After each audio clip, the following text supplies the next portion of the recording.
नमस्कार गावाल्यानो. तर मग आणखी एक नवीन मिनी ब्लॉग मध्ये तुमचं स्वागत आहे. मामाच्या मुलाने माका गणपतीसाठी स्पेशल असं टी शर्ट आणलं होतं, ते घातलं. मग मी निघालो मित्राचा गणपती आणण्यासाठी हातकंबा गावामध्ये. आधी पहिलं हे बघा, मित्राने सुंदर असा देखावा बनवला आहे. मग काय, वडापाववर ताव मारलेला, बाबांनी टेम्पो बाहेर काढला, हायवेने न जाता वाडीतला रस्ता पकडला. मग मी पोहोचलो गणपती कारखान्याच्या इथे.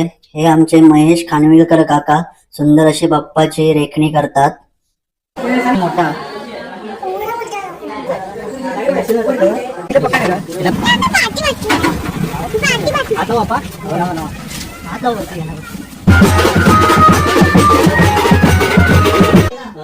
फुटाची बैठक दिली की नाही रे म्हणे.